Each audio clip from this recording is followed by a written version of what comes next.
Hola, ¿qué tal? Mi nombre es Francisco Pérez y en el presente video vamos a hablar sobre las 6 reglas para realizar un pronóstico eficaz. Para ello, primero hablaremos la diferencia de lo que es pronóstico y de lo que es una predicción.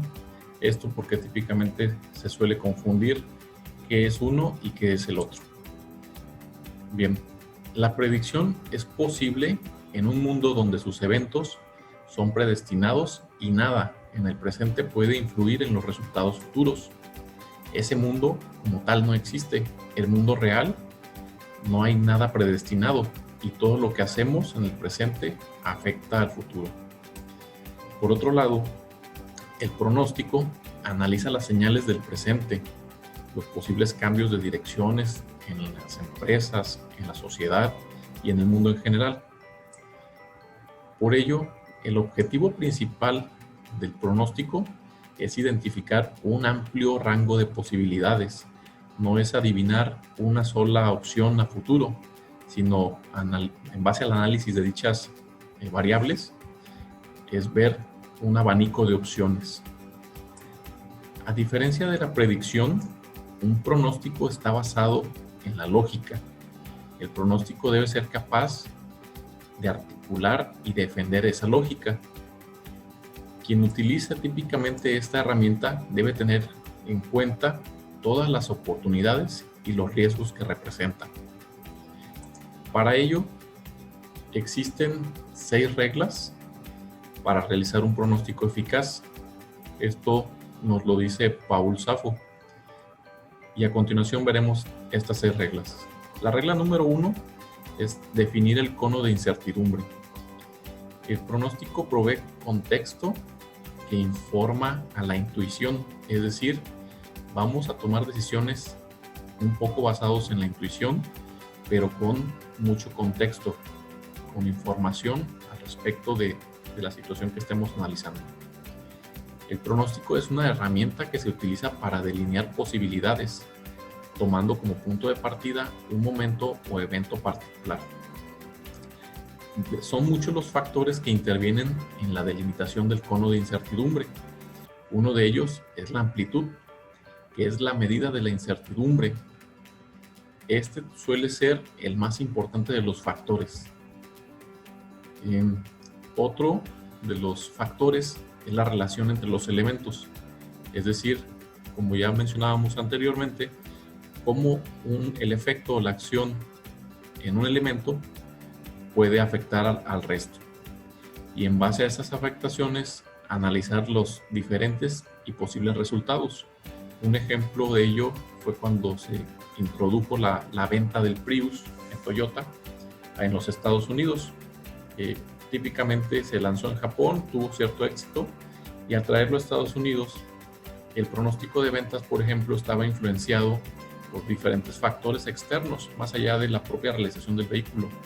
Eran factores externos como el precio del petróleo, la preocupación de los clientes por el medio ambiente, las preferencias de los clientes del mercado por el tamaño del vehículo, la tecnología utilizada para las celdas de energía de dichos vehículos.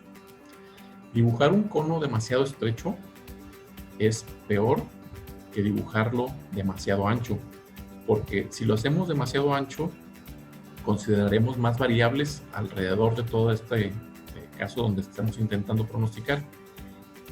Y si hacemos el cono demasiado estrecho, seguramente dejaremos de lado variables que pueden influir fuertemente en los resultados o en el pronóstico de las opciones que realizaremos. Por ello, siempre es mejor dibujar un cono ancho.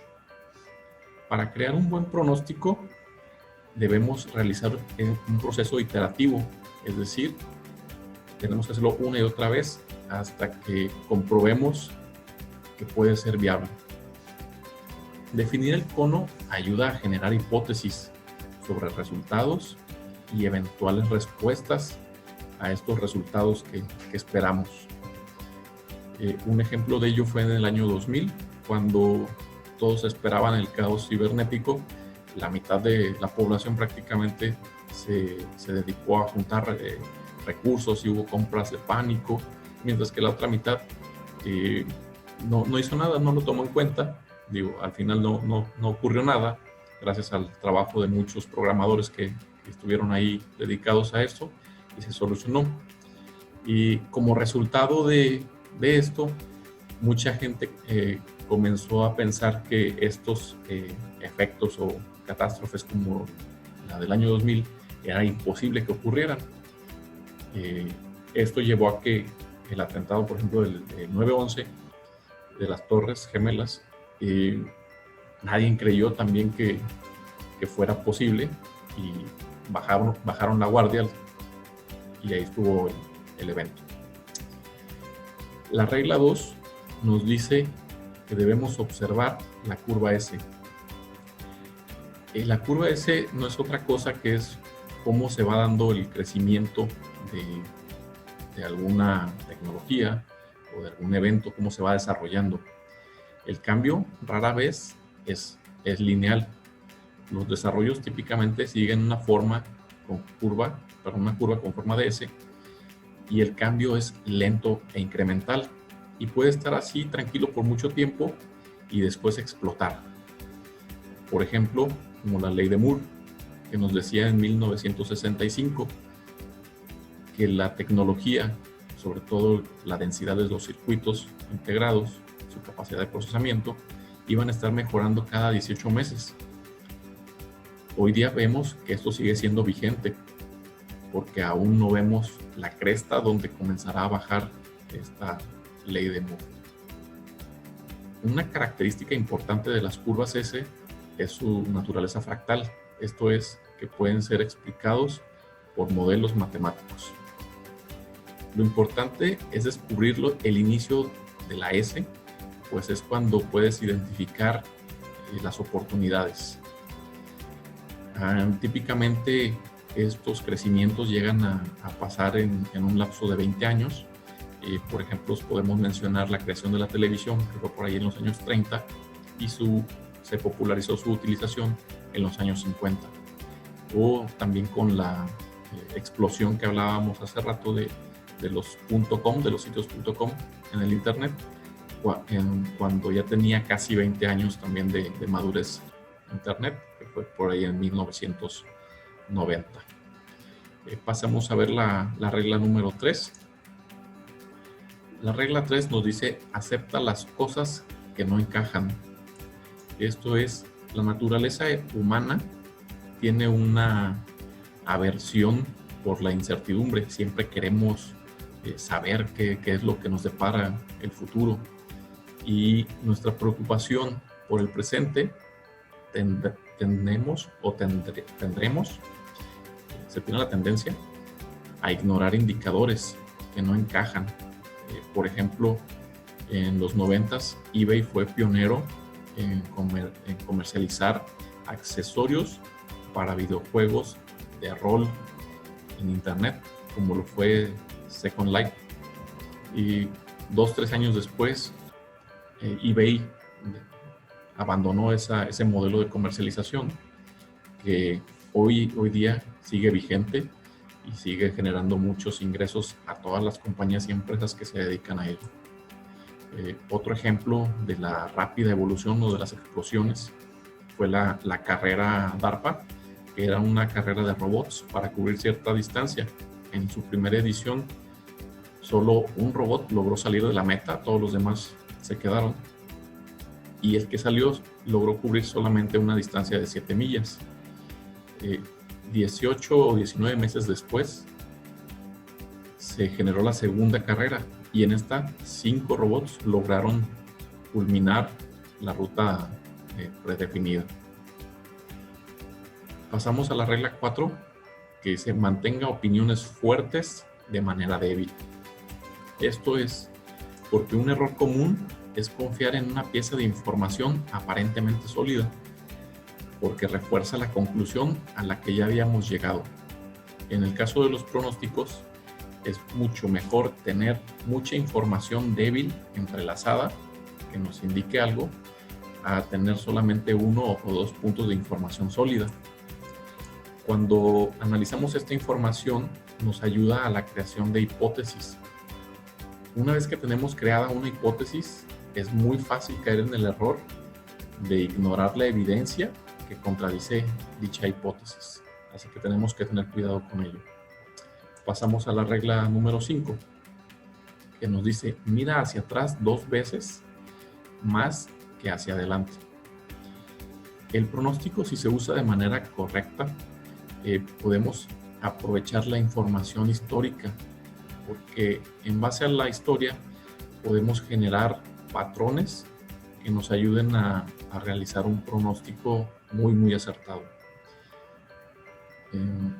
Debemos de tomar en cuenta toda la historia. Por ejemplo, en los casos militares típicamente se tiende a utilizar la historia de batallas ganadas o de los éxitos, y se tiende a ignorar las batallas perdidas, que es donde también podríamos obtener mucha información valiosa que nos ayude a mejorar nuestros pronósticos. La regla 6 nos dice saber cuándo no hacer un pronóstico. A nosotros como seres humanos nos gusta conocer, está incrustado en nuestro vocabulario social. Típicamente cuando vemos a un conocido, un saludo suele ser ¿qué hay de nuevo? O te queremos conocer. En esta parte de conocer lo nuevo, debemos tener cuidado que cuando estamos haciendo uso de ello, por ejemplo del internet, no cometer el error de solamente enfocarnos a qué se hará en el futuro con esta herramienta como el internet, sino prestar atención a cómo lo usan actualmente. Por ejemplo, la compra de libros o para socializar, y esto nos puede ayudar a mejorar también nuestro pronóstico. El cono de incertidumbre que hablábamos anteriormente no es estático, por lo cual a veces realizar un pronóstico es muy sencillo y en otros escenarios es muy difícil. Hay escenarios o ejemplos como la caída del muro de Berlín, que previo a ello todas las potencias mundiales daban por sentado que ahí iba a estar por muchos años. Se hicieron planes en base a ello, y cuando viene la caída del muro, pues se tuvo que realizar un nuevo ajuste a toda la planeación que habían hecho. Actualmente se cuenta con grandes herramientas de software, se están desarrollando para la realización de pronósticos. En el sector de retail, por ejemplo, se utilizan muchos métodos ya creados y probados, como el de Market Basket, que nos ayuda a identificar tendencias y comportamientos del mercado para mejorar nuestra oferta, ya sea de productos, de servicios e incluso para controlar el precio. Estos software hacen uso de mucha información almacenada en Data Warehouse, e incluso llegan a incorporar herramientas como la inteligencia artificial para pronosticar los comportamientos de consumo del mercado. Al final, no existe una receta mágica para realizar un pronóstico. Esto se va puliendo porque es un proceso iterativo, como lo mencionamos en 2 láminas atrás. Bien, de manera general, esto es lo que les quería platicar sobre las 6 reglas para realizar un pronóstico eficaz. Y de manera de conclusión, podríamos decir que siempre debemos estar alertas a todas las variables que hay, ya sea en el presente o en el pasado, y que debemos realizar un proceso iterativo para poder mejorar nuestros pronósticos. Les agradezco su atención.